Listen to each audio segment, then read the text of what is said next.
They said, you won, you can come to the Grand Prix. And they're like, okay, but we're 9. I'm like, oh. I walked up to the All-American Racers. Must have been a hauler of some sort. You knocked on Gurney's trailer and just said, hi, Dan, that's pretty much me. That's pretty much what it was. Some guy has picked me up and sat me on there so that I could order better. He could see I was struggling. And I turned around, and it's Jochen Rindt in his driver's suit, still in his driver's suit, behind me in line, because he wants a hamburger too. Okay, welcome to It's Not the Car. This is a podcast about, well, it's about the people in racing and the racing in people, and it's also why we get up before dawn to drive around in circles, which sounds really stupid until you do it, and then sometimes it is stupid, except it's also a good time.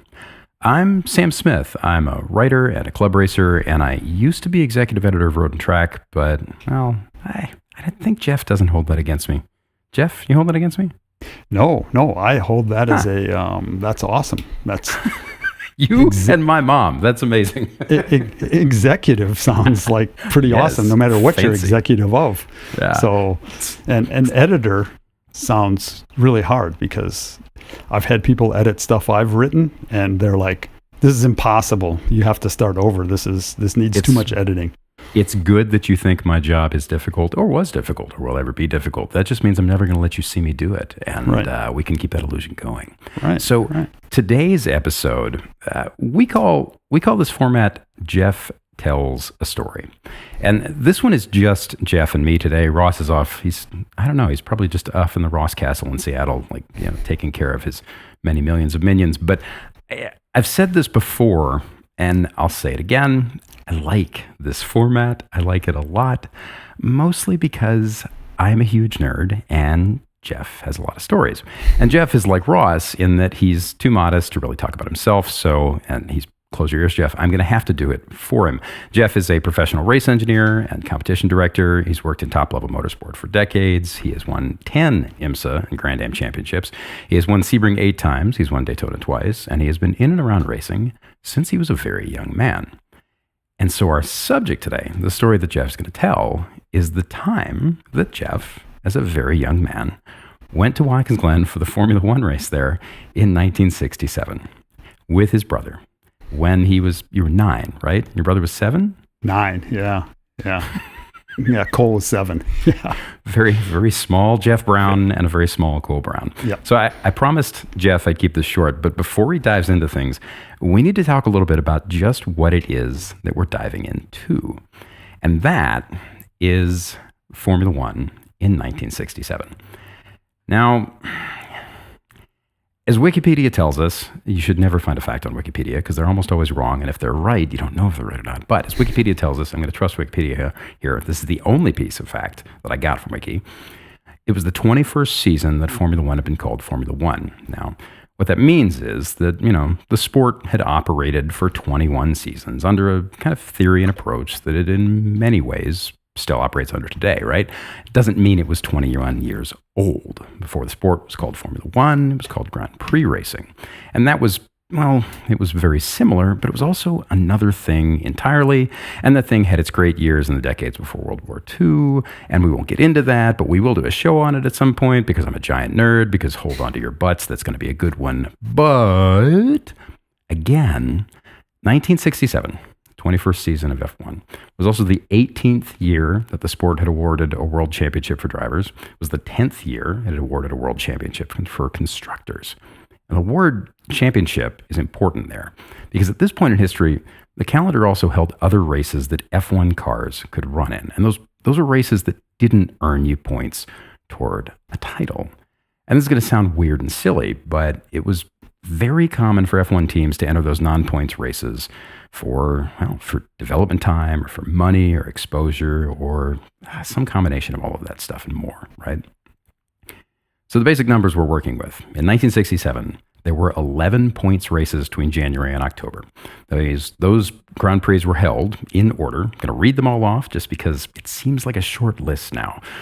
Because, I don't know, how many F1 races they run last year, Jeff? You remember? 14 million?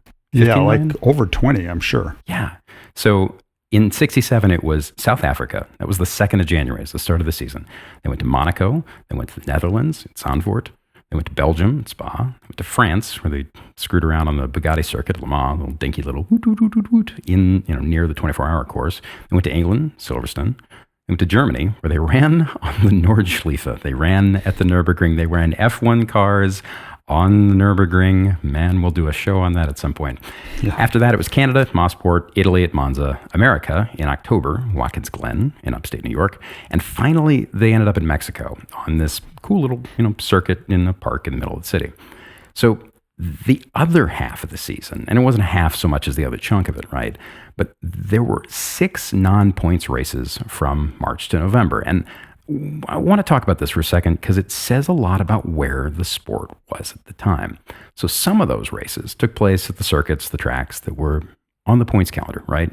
Places like Silverstone. And some of them, well, the rest of them, the majority of them, every year happened at places that were really just kind of club tracks. And some of them are still around. Like, for example, England's Oulton Park was on the non-points season in 67. And Oulton Park's a very nice place, but if you're looking at it from a perspective of 1960s F1 cars, it's also how to put this, it's a place to get yourself very, very dead, right?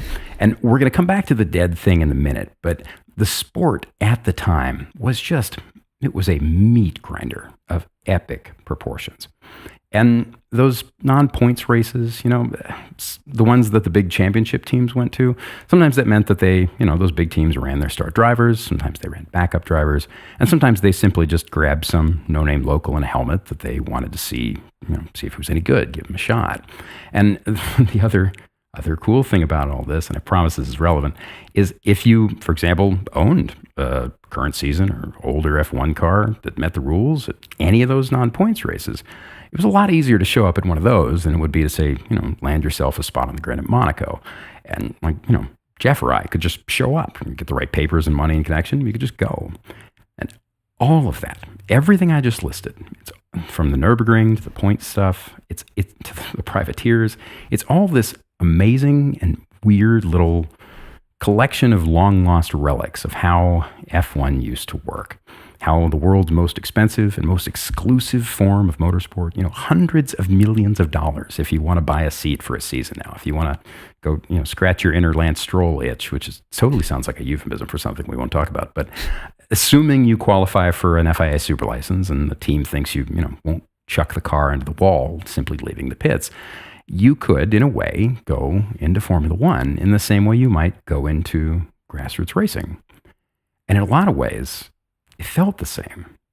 There were at many of these tracks gravel paddocks, dirt paddocks. There were garages where the floor of the garage was covered in dirt and bugs and wood and bits and pieces of God knows what, right? And this feel, in some ways, carried on into the late 1980s at some tracks. There were a lot of circuits where the paddocks weren't really policed, where you could just walk in, where F1 cars would roll through that unpaved infield on the way to the grid, and they'd pick up mud or hay or whatever on their tires and bodies, especially if it was wet, where cars would get stuck. They'd drive past, parked cars, parked spectators.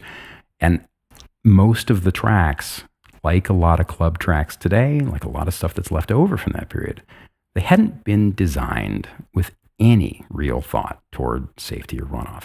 And this will be relevant later too. Not because people died at the 1967 US Grand Prix. They didn't. More because what Jeff saw in Watkins Glen in 67, it was a pretty special little window where a lot of the people he met simply weren't around shortly after. Now, I've read all kinds of books on this stuff, this period in sport, and I can't imagine how this must have felt, right? Everybody knows that the Nürburgring was an unsafe place when they ran F1 there. They also ran sports cars and prototypes, but F1 especially made it obvious. There was no runoff, hedges were there instead of Armco at the end of the track, there was no catch fencing, and there was just massive speed. But there was also, by 1967, the very beginnings of a light push for safety. And it started at the beginning of the decade, and it didn't really kick off until this driver named Jackie Stewart, this legendary Scottish guy who would go on to become a 3-time world champion. Stewart has this just massive accident in the rain at Spa in 1966. And the cars of that era, in 66 and in 67, they're shaped like cigars. They are cigars with big fat engines in the back. Stewart crashes. He gets trapped between the fuel tank. He's soaked in gas. He breaks his collarbone. He dislocates a shoulder. He cracks some ribs. He has massive burns. He loses a bunch of skin. And okay, you think, all right, that's awful. Like, we've seen big accidents in F1 today, right? Well, yeah, kinda. The medical center at Spa at the time was a shack. They take him there. It takes a while to get him out of the car. He's laid down on a concrete floor that is covered in dirt and cigarette butts. The ambulance leaves to go to the hospital. They get lost on the way to the hospital. They lose their police escort. You know, he ends up later, the dude tapes wrenches to his steering wheel hub because the wheels weren't quick release, and he wanted to be sure that he could get out of the car in the event of a crash. And that meant taking the wheel off yourself. So Stewart starts campaigning for seatbelts and fireproof driving suits and guardrails and runoff, and the sport changes slowly, and that change takes years. And the drivers, many of them, they fight back. They don't think it's any fun. They think it's less manly to remove the risk. And all of that is just a load of crap, but that doesn't mean that it isn't kicked out by some very big names. And this is the final piece of context before I let Jeff take us back, right? Because in 1967, think about all that lack of safety. Think about the Nürburgring. Sometimes it's easy to forget that 50, 60, 70 years ago, cars were still really, really ass fast. In 67, running an F1 meant driving an 1,100-pound, 3-liter open-wheel cigar riveted together and made of aluminum and titanium and magnesium, and it made, on average, some more, some less, but generally just over 400 horsepower. There were V8s, there were H16s, there were all kinds of different suspension designs and body designs, but there were no aerodynamics. And these cars, at this point, were still running on treaded tires. And they were going, in some cases, especially at Spa, more than 180 miles an hour. Again, with like hedges, right? So that period, when Jeff shows up, 9 years old, the cars had just seen massive engine development and huge, huge leaps in cornering speed. They went from being front-engined and tall to mid-engined and short. Suspension design evolved greatly. Centers of mass got a lot lower. But there had been just zero change in safety over the last 10 years, and the tracks looked virtually identical. But it was a neat sport. In 1967, it was a really neat year for it, and Jeff shows up. Glen's, 8 corners and just over 2 miles. Looks a lot like it does now, rolling and fast and spooky, this big rad thing up in the hills, upstate New York. I don't know, Jeff. What's the first thing you remember? The first thing I remember was actually getting to stand next to all these cars that I had heard about, read about, Formula One. I was racing go-karts, and, the pinnacle was Formula One. And right. Much like it is today, right? I imagine most kids in a go-kart today want to be in Formula One. Well, I wanted to be in Formula One too. But I couldn't look it up on the internet or stream it or watch it on TV. Maybe Wild World of Sports might have shown a clip or something, or maybe had Monaco on. I don't remember. But it was hard to really understand what it was. And here I was at Watkins Glen, which I had never been to before, heard about, obviously. And here I was standing there, and I was standing right next to the left rear tire of Chris Ammon's Ferrari, looking down in the cockpit going, wow, that steering wheel is big, or look at that tachometer, that's really cool, or standing right next to it.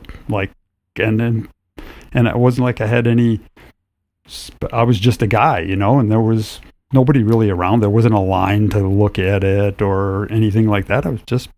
I was there. That's what I remember. You were 9. Why? How did you get there? Okay, so at the time you lived in, it was Wisconsin? Wisconsin, yep. Okay. How does a 9-year-old get from Wisconsin to New York City? New York State, not New York City. That would be deeply cool. How does a 9-year-old get to Watkins Glen in upstate New York and walk around the paddock? What happened? And how'd you, your brother too? Why? Yeah. So we, racing go-karts, and I don't know why I was such a big fan of Dan Gurney. I don't know why you wouldn't be a fan of Dan Gurney. So I guess right. That's, I'm a racing guy and I'm an American, and here's an American racing his own American car in Formula One against all these foreigner guys, Italians and Germans and British. And so we, as Americans, want to win this thing. So I was a big Dan Gurney fan.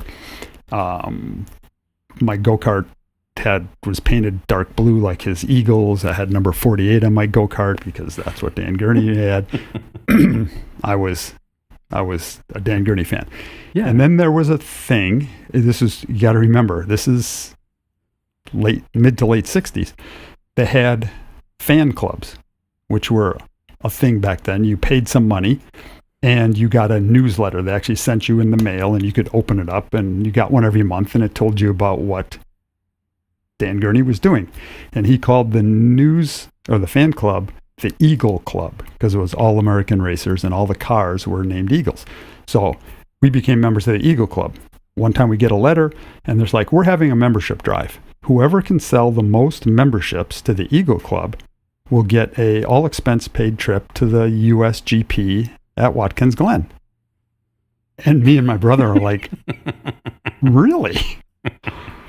So we put on our little 8 and 6-year-old or 9 and 7-year-old thing. We went out and we first hit up every aunt, uncle, grandpa, grandma, everybody in the family, and they all bought. It was $25 or something for a year. $25? $25 in the 1960s is like 4,000 cans of Coke. I don't know anything about the exchange rate, but that seems like a deeply large amount of money. Maybe it was 15 and there was a special gold membership for 25. And we went out and sold it as we're trying to help, because the deal was this money went into the Formula One team. Yeah. To help Americans win a world championship. And it's all American racers, and we're trying to win against all these other countries and prove that America is the technology leader in building fast race cars. So we did that, and then my mom would take us out to the town, and we would hit up the easy guys first, the Chevrolet dealer where my dad bought all his cars every year. Okay, so that guy had to buy, the hardware store where we bought all of our whatever we needed for the home. He had to buy. So we hit up all the guys who couldn't not buy. Right. And then we started door to door, and we started doing, quickly, we win the thing. We sold more memberships than anybody else. And then they said, you won. You can come to the Grand Prix. And they're like, okay, but we're 9. Like, oh. They didn't expect a 9-year-old to win. They thought an adult would. Was it like a telegram or a letter? A letter. What was it? You got a letter back. Yeah. Okay. How long did you wait in between when you sent off the box stops or whatever it was? I don't know. It must have been it's probably seemed like forever. But we got that letter and we won, and we're like, okay. And they didn't understand that it was a 9-year-old and a 7-year-old that won. They thought as an adult they were going to send us an airplane ticket, and and so then my mom or dad called and talked to the people at All American Racers, and they went, oh yeah, okay, well, and I don't remember exactly how it worked, but turns out my dad said, look, we're all going, all 4 of us, me, my brother, my mom and dad, we're all going. And That's he paid whatever All American Racers wouldn't pay. And we flew to New York, and we got a rent car, and we drove up there, and we said, we found the team manager. We drove into the track, and there must have been a pass or something. And we drove into the track, parked our rent car, walked up to the All American Racers. Must have been a hauler of some sort. You knocked on Gurney's trailer and just said, hi, Dan. That's pretty much what it was. The team manager was there, a guy by the name of Max. And because he said, come and see Max. So is Max here? Yep, Max. Oh, we're the guys who won. Oh, great. And he starts showing us around, and he gives us, I'm sure, some kind of pass. I don't remember. And said, enjoy yourself. Tonight we're having a Eagle Club members meeting at the Speedy Sub Sandwich Shop. Never forget the name of that. Speedy Sub Sandwich Shop in downtown Watkins Glen in the basement at 7 p.m. You have to have your Eagle Club membership card with you, and you'll be allowed to come down, and Dan will come and talk. Cool. So we walked around that day, and I can tell some stories about it, but that's how I ended up there. And it wasn't like any, you know, it was cool to be there, but there was no hard cards. There was no barriers. You were just kind of like at a race with everybody else that was at the race, and it didn't seem crowded. And all of the pictures from that whole period, you know, you can still, you really do have to, if you have a moment, Google it, because this was still a time when some teams showed up with open transporters. Like you could go to Daytona and win Daytona with your cars on an open trailer, right? And so much of the paddock felt like that. And so I looked up, I read a bunch of race reports, and I looked up the weather because I wanted to picture this. We were just researching this before we started talking. And, you know, so upstate New York in October, it can be warm summer, or it can be just nasty, ridiculous winter. But either way, it's really pretty. You know, it's Finger Lakes region. I looked up the Friday before the race. Do you remember when you arrived? We got there before practice, and I think you'll correct me on this. I'm pretty sure the first day might have been lots of rain. Yeah, dude, that's exactly what it was. So this giant weather front just parks over the region for Friday. Airports are closed. There's like low clouds and rain, all this mist and stuff. And apparently, like some of the team members and drivers that have been showing up last minute actually got stuck in New York City and had to come up really, really early on Saturday morning. But it was nasty, and everybody thought the weekend was just going to be, you know, just an absolute deluge. And then, you know, they woke up on Saturday and it was fine, which they're just gorgeous blue skies, and every color picture from the weekend just shows it as like kind of this quintessential Watkins Glen 60s experience, right? Yep. I remember, I do remember, here's a weird one that just popped into my mind when you were talking about the rain. I remember we had our Eagle Club jackets, blue, white with Goodyear on one breast, and the Eagle Club, the Eagle logo, you know, the G for Gurney with the eagle beak in the inside on the other thing. And I remember that it was raining or gonna rain or something. We were at Watkins Glen, and my mom's like, "Oh, we got to get some rain gear." And so we go in the place, and I remember specifically saying, "Mom, we have to get clear because I want my Eagle Club to show through my rain gear. I don't want to just be like a normal guy. I want to be a Dan Gurney supporter, and I want people to be able to look through my clear raincoat and see my logo." So wait, that was important. So back up. So the Speedy Sub meant the little meeting in the sub shop was that was Friday night. When was that? You may have this said was 58 years ago. So it was. What were you wearing? Yeah, I don't remember. It was one night. It was early. When you got there. What happened when you got there? Well, so they said we're having this. Everybody who was a member in the last newsletter got a thing, a meeting place, Speedy Sub Sandwich Shop, So we knew it was happening, and so that was important for me. And you know, we're going to this meeting, and we found the Speedy Sub Sandwich Shop, and we went there at the appointed time. Probably was Thursday night or maybe Friday night, I don't remember. And we all went down in the basement, and they had folding chairs set up, and it was literally the basement of a sub shop, and maybe had 25 chairs or something like that. And we all sat there, and Dan walked in and just started talking, and we could ask questions. I don't really remember much about what he said or anything other than, well, this is cool. And I think I must have met Dan. Actually met him the first time that day before at the track or something like that. But anyway, he talked about the race, and he talked about the cars, and I don't really remember what he talked about, but I just remember, well, this is cool. Here I am. They did introduce me and my brother, like, these are the guys that won the contest and all of that. And I'm like, wow, cool. There are actually, and one of these pictures is on our website, there's a gallery of just stuff from my life and Jeff's life and Ross's life. But there's a picture of you guys in your little windbreakers or jackets or whatever they were, you have your little 60s kid buzz cuts. And I mean, it's just really, Dan he was a really tall guy, but that was also at the peak of his, the dude was a clean-cut, American-looking, like astronaut-looking dude. Right. And it was at the peak of his, you don't want to say powers, but at the peak of his kind of Oh man, Gurneyness as a driver, right?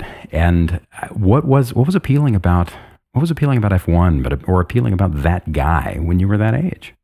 Besides this is cool. I think F1 was the same thing that's kind of appealing about it now. It's like the cutting edge. Those cars didn't look like anything that a normal human could drive or even get to look at close or anything like that. So that was appealing. They were the fastest cars on the planet also, which was pretty darn cool. And as a young go-kart racer kid, it was like, man, someday I would do anything. I would go cold call guys and knock on their door and try to sell them a $15 membership all day long if I could get to go stand by one and just check it out. I mean, that was the thing. I think it's worth reiterating too that like these were the last kind of the waning days of what Enzo Ferrari called the garagistas, right? The small teams that operate out of, in some cases, literal converted sheds. Yeah, you could show up with a helmet in hand and offer to sweep the floor, and a year later you might somehow have finagled your way into a test in something, right? But they were in fact still the fastest road race cars on the planet. And I looked this up, and because I knew the cars were getting faster and faster every year, but the race lap at Watkins Glen that year, I looked up the speeds the year before, right? So in 1966, the fastest race lap that year was 118 miles an hour average. It was John Surtees. He did a 109 and change. Now this is over a 2.3 mile track with 8 corners in it. The pole lap that year was a couple tenths faster. It was in the high 108s. And for 1967, the pole dropped 3 whole seconds, fell down to 105.4. And the fastest lap in the race was half a second slower than that. Now, these things are massively, massively, massively quick. And you see a 60s F1 car now, and they are absurdly tiny, right? Yep. So the car that actually the Lotus team was there, that 67 is the first year that they ran a car, this, but they ran a car called the 49, and their 2 drivers, one of them was a guy named Jim Clark. That car didn't start running in F1 with the engine that it ran at Watkins Glen until the third race of the season. And it was a huge deal, changed the sport. We did a thing on it at Road and Track when I was there very early in my tenure there, and we got the exact car that he drove on the debut race that he won that year, still restored in that livery, looks exactly as it ran, and it was so small that, so I'm 5'9" and $180, $185, depending on how many donuts I've had that week, and it's so small that when I got a chance to sit in it, my shoulders were about 1.5 inches above the windscreen and probably, 3-4 inches above the cockpit coaming.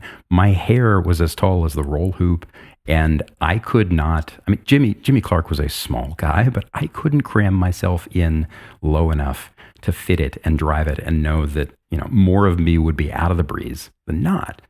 And every car on the grid, even the fat ones, even the big long ones like the BRMs, they had an H16 in the back, which is basically like 2 flat 8s stacked on top of each other. Even they were known for being massive. Even those things were tiny. Yep. What was it like? When did you first get a chance to walk the paddock and kind of poke at that stuff? So they had the garages. You talked about sometimes open paddocks with like gravel or dirt. Watkins Glen must have stood out at the time because it had actual garages, and they were. I want to say they're exactly the same spot that the current garages are. And they can't be the same building because this building was smaller, but it was a concrete floor on the top of the hill, like where it is now. But the pits in those days were between what is now turn 1 and turn 2, where you go up the hill in the S's, that short straightaway, kind of downward sloping straightaway now. That's where the pits were. So you came around what is now turn 1 and came into the pits on the inside, on the right-hand side. But the garages are way up the hill. And so, like you said, you could be standing there and guys would be driving their Formula One cars down the dirt road from the garage all the way down the hill to go to the pit area for a practice session. And mechanics would carry their little metal churn of gasoline, and had their orange rag hanging out their back pocket with some wrenches in their hand, and they'd walk down the hill to go to the pits for practice. But that garage, I don't know, we showed up and this Max guy, the team manager guy, again, I don't ever remember having a pass, just said, yeah, go check the garages out. The car's in there. And I was like, wow, cool.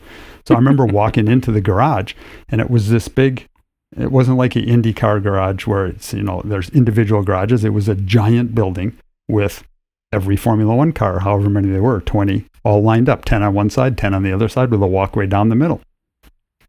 And I just walked in, and certainly looking for the Eagle first, and there it was. And I walked up behind it, and I had met Dan already, and I stood politely. I'm just a kid, so I stood behind the car, and there was no barriers or crowd barriers, and there was nobody really standing there anyway. Nobody was paying attention. I was like, there was 10 people in the garage other than the mechanics. And I just walked up to the car, and Dan's like, come on in, check it out, and I'll show it to you. And he starts showing it to me, and, see how we do the suspension and stuff like that. He goes, yeah, we got a new thing this weekend. He says, we got titanium exhaust. I was like, whoa, I never even heard the word titanium before. And I said, that's pretty cool. Why? And he's like, oh, it's way lighter.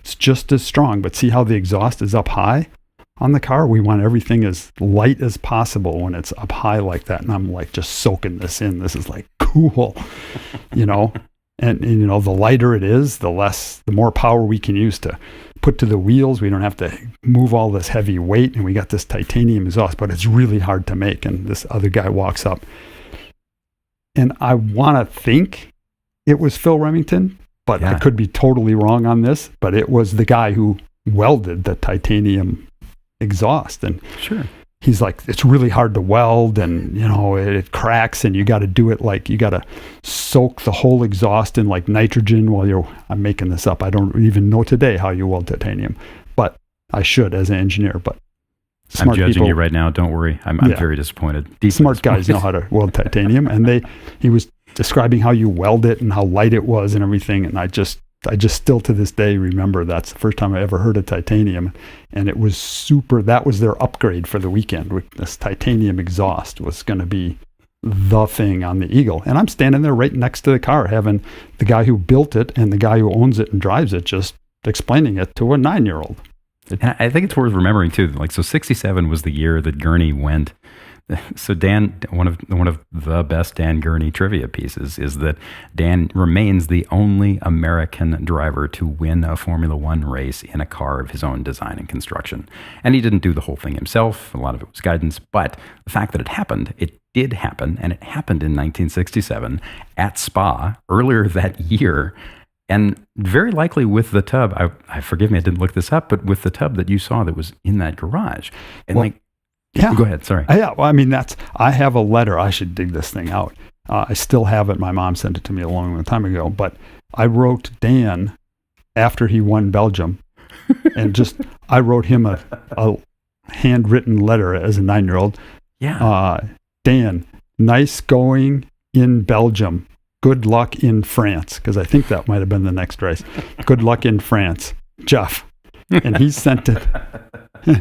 And he was like, oh yeah, Jeff, I know Jeff. Yeah, he's a good dude. And he sent it back. I can't remember but he wrote something on it. Thanks a lot. It's good to win for America or something like that. Dan. And he sent it back to me, and I still have that letter. So he kind of knew, I was that kid. There weren't many kids who were in the Eagle Club, and so I might have stood out because of that. So he was just super cool explaining it. And then, I could walk. I remember walking past the thing, walking past these cars and just looking at them going, oh yeah, there's the Brabhams, there's Jack Brabham, there's the Lotuses. Man, I really like Jimmy Clark. He's a cool guy. And Graham Hill, man, that's a good combination. And they're just parked right there. I remember looking at the Ferrari, and what's weird is there was only one. I went back and looked a little of this up to try to jog my memory, and there was only one Ferrari for some reason. I don't know why, but it was Chris Amon. And I remember sitting there, and Chris Amon had a good reputation being really super fast and stuff like that. And, he's just chill sitting there on one of those like webbed beach chair aluminum things with his feet up on the right rear tire while his mechanics are working on the car, and he's, I don't know, reading a book or something. And there were 4 guys working on the car, and nobody was paying attention to Chris Amon or anybody. Jack Brabham was in the next garage, in the next stall right next to him. I didn't know how special that was or how cool that access was, because anybody could have done that. I wasn't getting anything special. You could have bought a ticket and done the same thing. It's worth noting. So you mentioned Clark and you mentioned Gurney, and we had talked before this. So there is so much of that grid that it's a kind of a misnomer to say that, or it's a misspeak to say that any one year is more legendary than the other. But there are definitely more stories attached to that particular grid and that particular group of people, simply because of what happened over that decade and just how quickly the sport evolved and moved. And Jim Clark, for example, right? He was a 2-time world champion. He would not survive to see the end of the next season. He died the following April in Hockenheim when a tire came off his Formula 2 car, his Lotus. He was a Lotus team driver, famously attached to the team, famously very close to Colin Chapman, the guy who ran the team, who was Lotus, right? And who ran the manufacturer and who designed everything in many, many ways. But Clark died running that Formula 2 race, and he didn't have to do it. He wasn't there because there was some stipulation in his contract that he run it. He just ran everything, because at the time, drivers ran as much as they could. They got paid to drive, and they loved doing it, so they jumped into anything they could. Dan famously drove Can-Am and Trans Am and Indy and a zillion other things. Clark won Indy, and it's worth remembering that a lot of what made the period good and interesting and compelling also resulted in, again, it was a meat grinder of a decade. There were something like, I have numbers here, there were 15 drivers who died in the 1950s, between 1950 and 1960, driving in Formula One.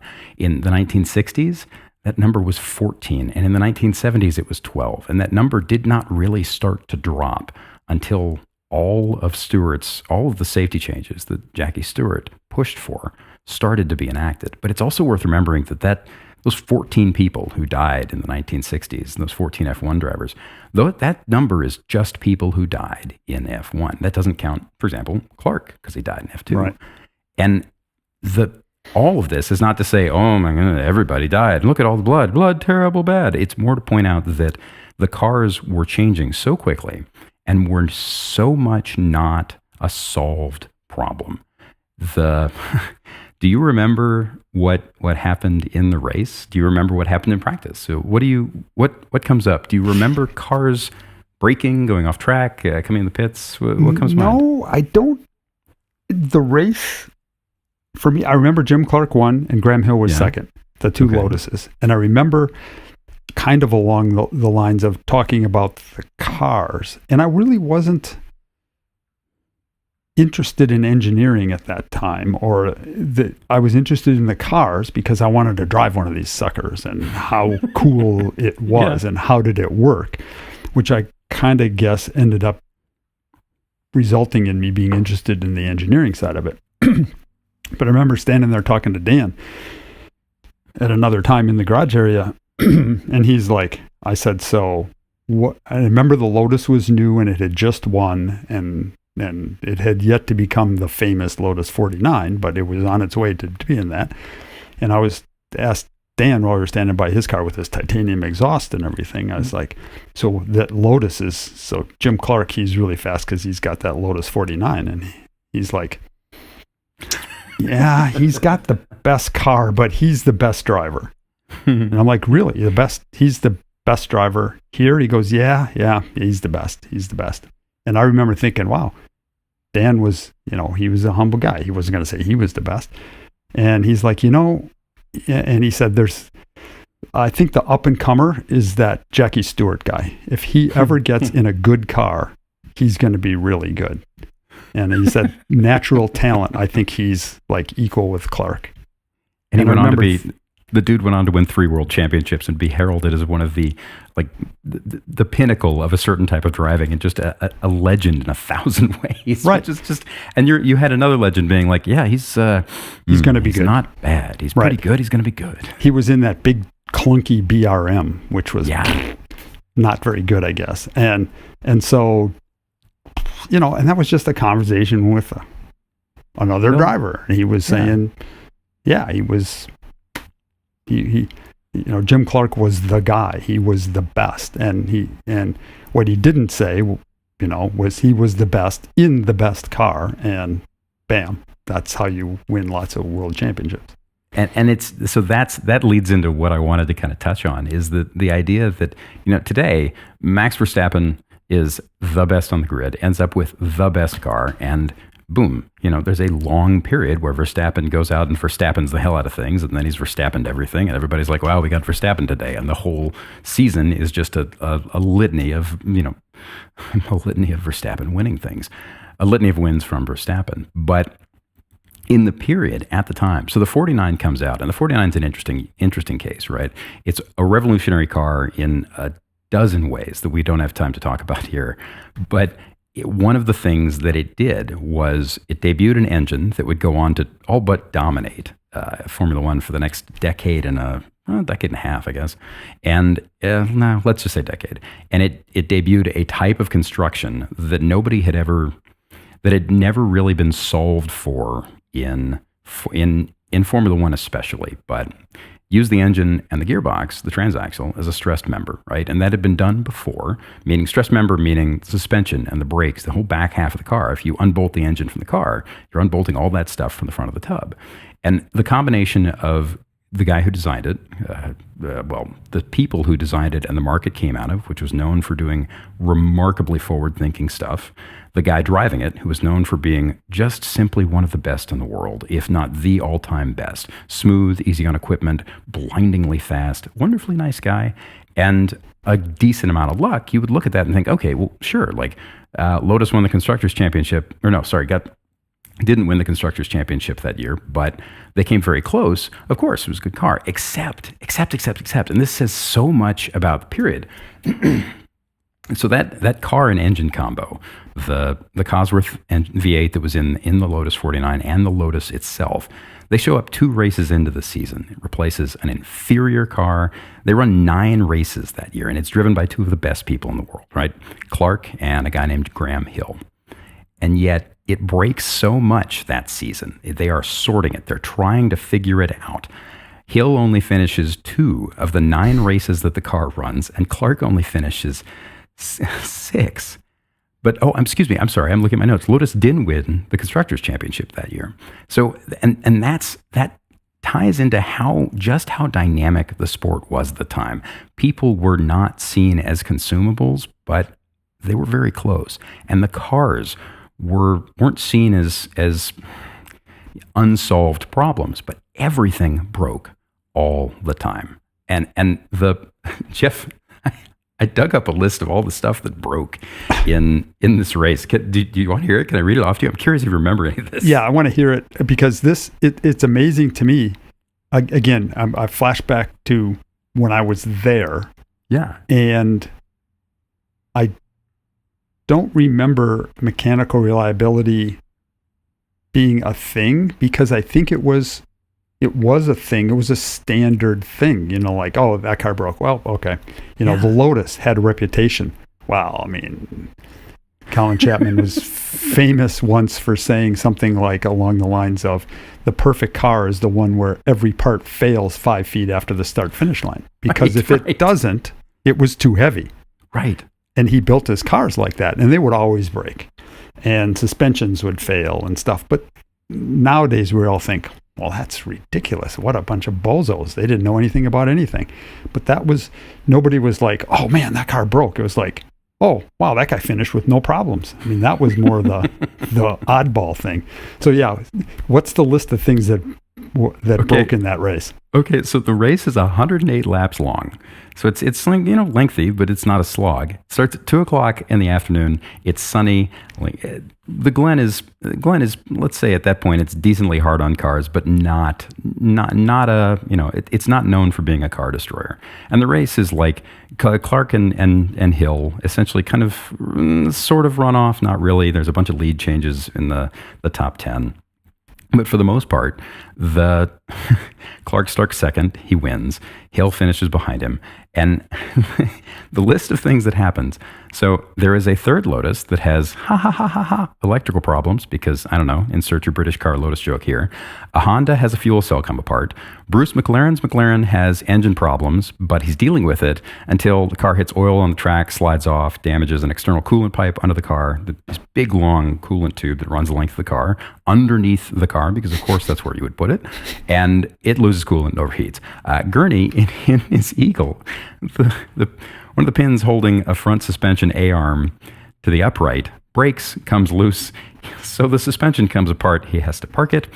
Jackie Stewart's BRM, one of those H16s, begins to lose its brakes, starts smoking. He runs off the end of the straight, this says a lot, ends up with bushes in the radiator, has to come into the pits and have it fixed. He later loses an engine, a drive belt for the fuel pump, for the fuel injection, and DNFs. A BRM breaks a rod. A Cooper Maserati has a wheel hub come apart. A Ferrari loses oil pressure. John Surtees, they have to come in at one point. He had come in, he was the guy with the Honda fuel cell bit that came apart, a little piece of the fuel cell. So they had, they weren't technically cells as we know them now. It was a bag tank.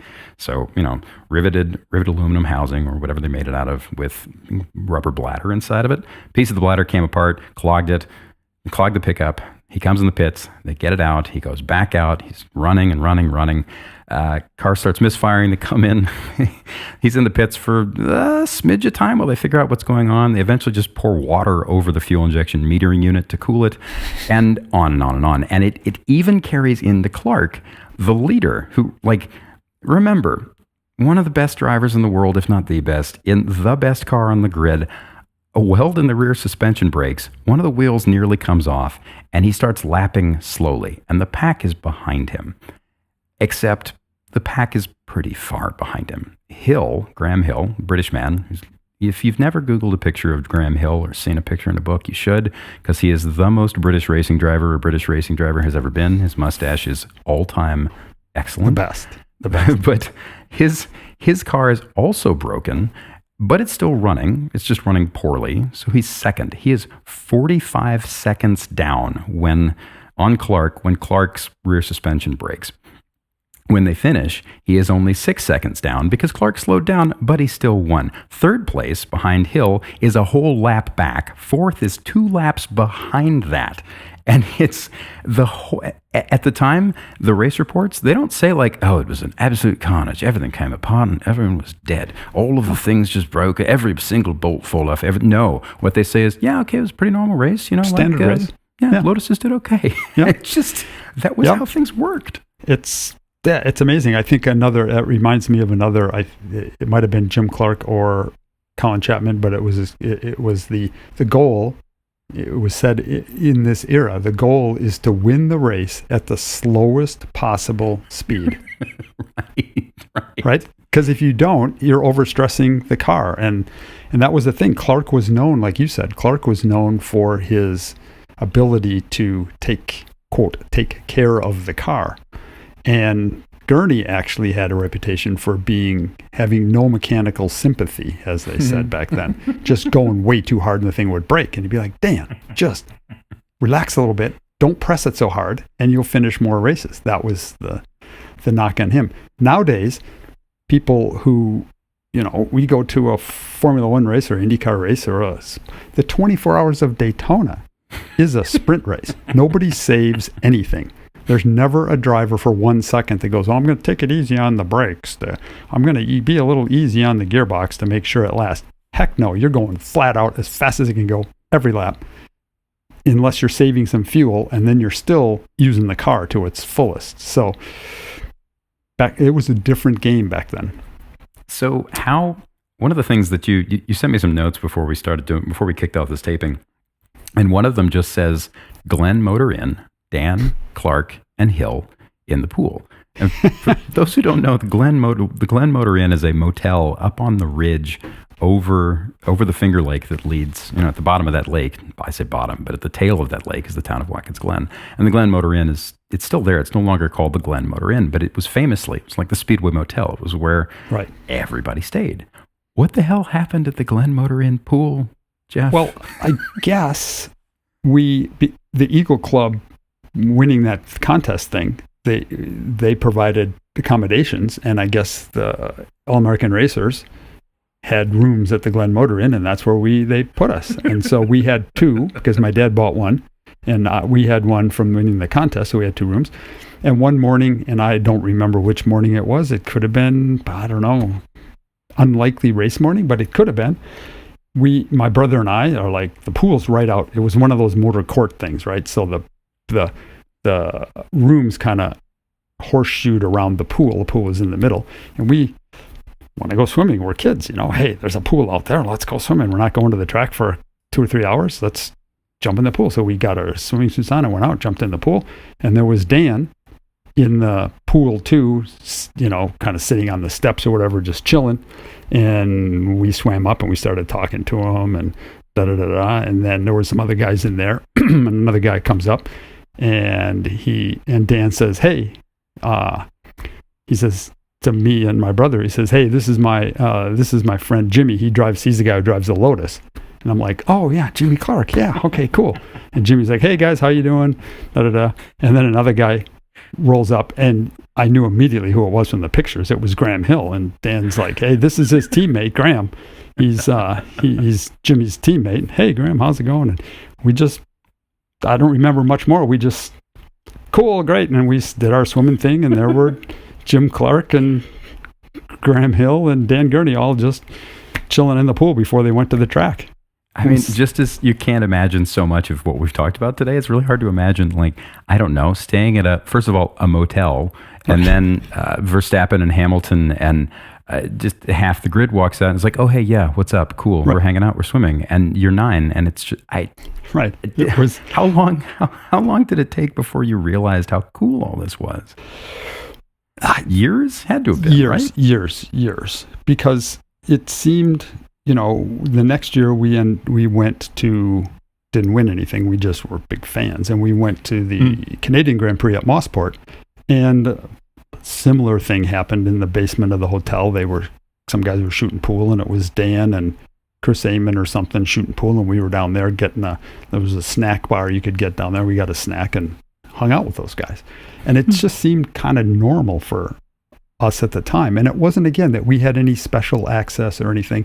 Anybody staying at the hotel could have been swimming with Dan Gurney. It wasn't like we were special, but that's just kind of the way it was. And I didn't realize that for years and years. 20 years later, I probably was like, wow, I actually got to do that. That is freaking amazing. So what is it? Have you had any moments in your career where you've been there for something, where you look back on it a couple years later? I mean, nothing's going to hit like being 9 and seeing Dan Gurney and Graham and Jimmy at the pool, but have there been things in your career where you get some distance and you suddenly realize how lucky you were? Oh yeah. Oh yeah. Things that, times when you wish you would have paid more attention and soaked it in more. Yeah. I tell young engineers who are, who I know, maybe a sports car guy who's going to get to go do the Indy 500 as an engineer for his first time. And they're like, hey, you've done the Indy 500 a bunch of times. What advice do you have? And they'll look at me and they go, I know, treat it like any other race. And I'm like, absolutely not. Do not, under any circumstances, treat it like any other race. It's special. Soak it in. And that's would have been good advice for me when I was 9, swimming in the pool and doing that. It just seemed like a normal thing, and I didn't appreciate it enough in the moment, and that's happened 100 times, and I think I'm getting better at appreciating that. I could list a lot of things that I'm really appreciative for, but one pops to mind is, I ran Michele Alboreto in a year of IndyCar racing, and you're like, here's Michele Alboreto, 200 Formula One races and Ferrari driver and da-da-da-da. And I really tried to soak that in and appreciate the specialness of being able to, to engineer a guy like that who had that much experience. So I wasn't very good at that when I was 9. Let me tell one more story about that. Please. Along those lines. We're at the track, Watkins Glen, 67. Practice is happening. There was no hospitality, catering, fancy stuff like we have now. When you got hungry, you went to the concession stand and you got something for lunch. So, hey, Dad, I'm hungry. I'd like to get something here. And he gives me some cash. Concession stands up the hill right outside of turn, basically 3 up the hill through the S's. There was a concession stand right outside of there, not far from the garages. I walk over there. I got my money. There's a long line. I'm in line, and I'm 9, and the concession stand window is like at my forehead level, and the person's up in there, and I'm get to the head of the line, and I'm trying to look up and order, like, hey, I'd like a hamburger or whatever, and suddenly I feel I'm being lifted up and sat on the ledge of the concession stand, and some guy has picked me up and sat me on there so that I could order better. He could see I was struggling, and I turn around, and it's Jochen Rindt. Oh my God. Wait, really? Yeah. In his driver's suit, still in his driver's suit, behind me in line, because he wants a hamburger too, because it's lunchtime. Yeah. And Rindt's going to... And so Rindt helped pick me up in there, and I remember just the same kind of thing. Hey, thank you. How's it going? How's your car? Oh, I don't remember what he said, but we had a 30-second conversation while they made me my hamburger, and he set me back down on the ground and ordered his hamburger. And you knew it was Rindt, like you knew who he was at the time. I mean, I knew those guys. That was like what I paid attention to, and it was Jochen Rindt, and he was the guy at the time who was that. He was the pick your guy, the Gilles Villeneuve of his era. He was super fast, crashed a lot, but there was probably nobody faster on a lap than him, and because of that, he was like. That was pretty cool. I mean, this is Jochen Rindt. This is like the fastest guy, single lap guy in the world right here. So ended up being world champion, died in a car in, I think it was 1970. Forgive me if I don't remember that right. But there's Rindt is almost, he's like who a 9-year-old would draw as a race car driver, as like one of the B characters in a cartoon about race car drivers. Cause there's a Jack Brabham quote, another world champion. There's a Jack Brabham quote that goes something like, Jochen was one of those guys who would drive at 10/10 almost all the time. He was always on the edge, and something was basically going to happen to him through no fault of his own, but we all respected the hell out of him because he was just always on the ragged edge.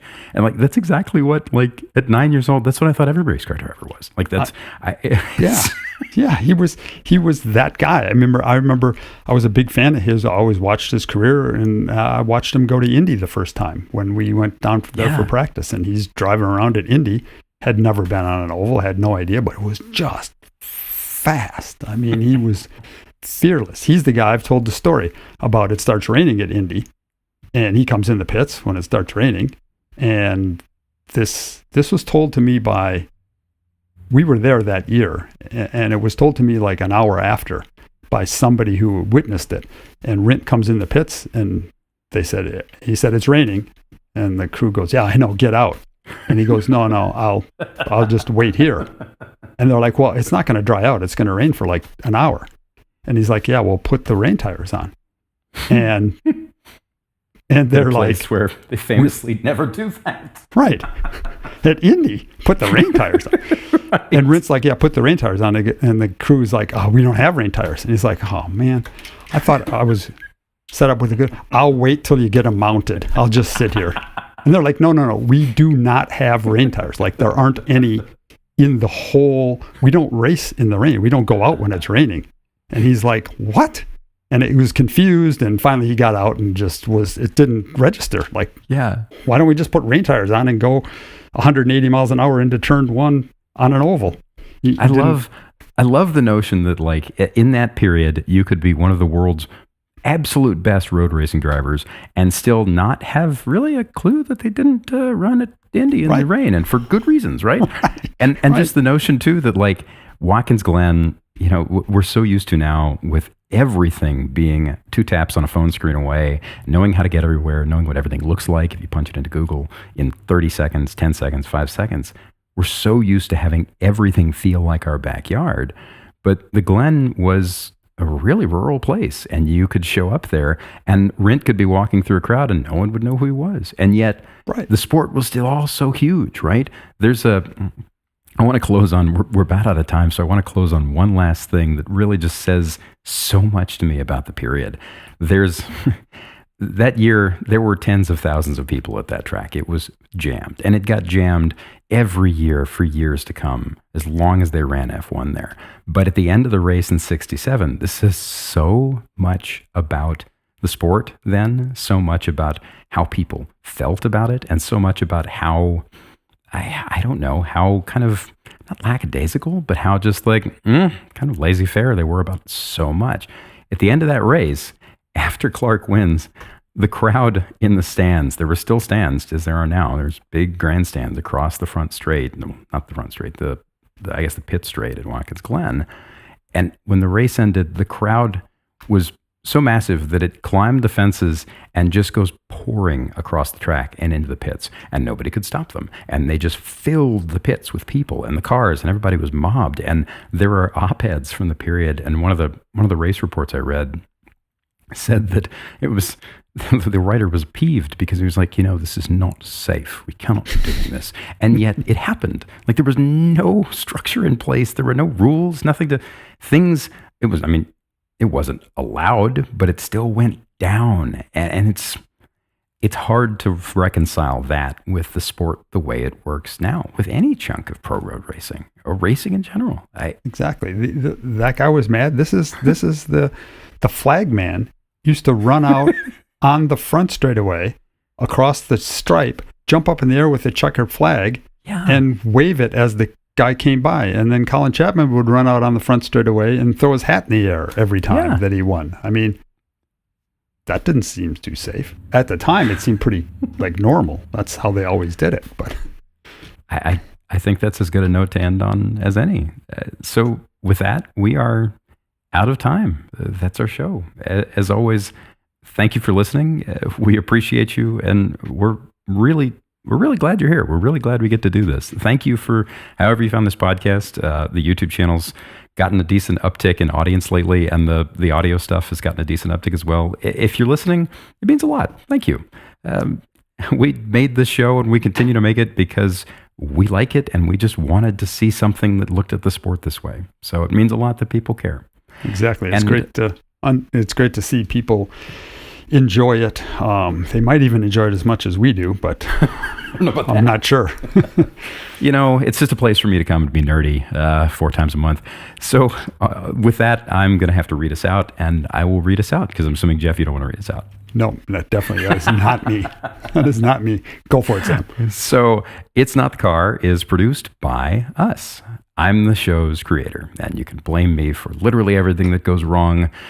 Well, I was going to say, or right with it, but really I think if it's right, we should just credit Jeff and Ross. Mike Perlman is our executive producer. He lives in California, but much like that, so much of, I don't know, so many things about me, we won't hold that against him. If you like this episode and you'd like to support what we do here, check out patreon.com/notthecar and click Become a Member. We also have a show website where we sell really just ridiculous t-shirts that I designed that make you look like you know what you're doing in life. And there are stickers and there are signed copies of my book. It's at itsnotthecar.com. If you're enjoying the show, please share it with anyone you think might also enjoy it. When you share the show, it really does make a huge difference, and it really does help us keep It's Not the Car on the air. As always, thanks for listening. Have fun.